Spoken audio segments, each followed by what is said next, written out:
ముఖ్యంగా మహిళా దినోత్సవ సందర్భంగా డిప్యూటీ సీఎం పవన్ కళ్యాణ్ గారిని ఒక 2 క్వశ్చన్లు అడగాలనుకుంటున్నాను.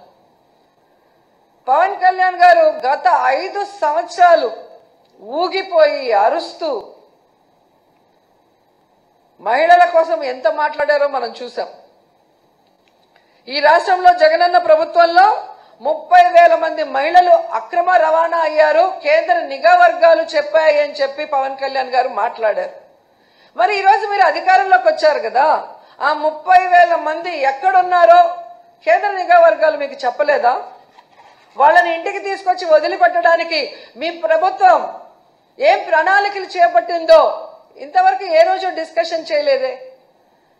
అంటే నీ రాజకీయం కోసం ఆడబిడ్డలను ఉపయోగించి అబద్ధపు ప్రచారం చేస్తూ జగనన్న మీద విషం చిమ్మాలనుకోవటం ఈ రాష్ట్రంలో ఉన్న మహిళలందరూ కూడా గుర్తిస్తున్నారని కూడా ఈ సందర్భంగా తెలియజేసుకుంటున్నారు. ఎందుకంటే మీరు ఒక మహిళా ద్రోహి. మీ రాజకీయ లబ్ధి కోసం మహిళల పేర్లు లేదా ఇలాంటి ఇష్యూస్ వాడుకుంటున్నారే తప్ప అధికారంలోకి వచ్చాక వాళ్ళకి మంచి చేయాలి, న్యాయం చేయాలి అన్న విషయంలో మీకు చిత్తశుద్ధి లేదనేది సుగాలి ప్రీతి విషయం కూడా తీసుకుంటే అర్థమైపోతుంది.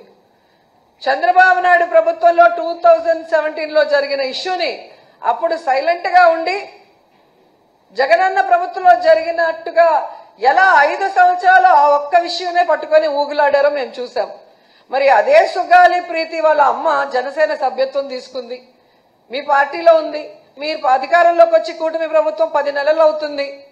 మరి ఎందుకు సుగాలి ప్రీతి వాళ్ళ అమ్మకి నువ్వు అపాయింట్మెంట్ ఇవ్వట్లేదు?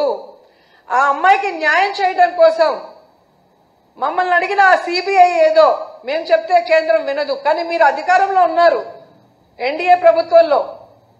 మరి కేంద్ర ప్రభుత్వం మీద ఒత్తిడి తీసుకొచ్చి ఎందుకు సుగాలి ప్రీతి కుటుంబానికి, సుగాలి ప్రీతికి ఆత్మకి శాంతి కలిగించి ఆ కుటుంబానికి న్యాయం చేయట్లేదు అని అడుగుతున్నా. కేవలం రాజకీయం కోసం వాడుకొని ఈరోజు వాళ్ళ తల్లికి అపాయింట్మెంట్ ఇవ్వకుండా అవమానించావని ఆ తల్లే చెబుతుందంటే మీరెంత మహిళా ద్రోహి అర్థమవుతుంది. వాలంటీర్లుగా ఉన్న ఆడపిల్లలందరూ నా అక్క చెల్లెళ్లతో సమానం. వీళ్ళందరూ కూడా 5,000కి ఏమి వస్తుంది, 10,000గా వీళ్ళకి చేయిస్తాను అన్నావు. ఈరోజు అధికారంలోకి వచ్చాక 1,70,000 మందిని రోడ్డున పడేసి ఉద్యోగం లేదు, జీతం లేదు, వాళ్ళ జీవితాలకి దిక్కు లేకుండా పోతే ఎందుకు నోరు తెరవలేదు? అంటే పవన్ కళ్యాణ్ నువ్వు మహిళా ద్రోహి కాదా అని అడుగుతున్నా.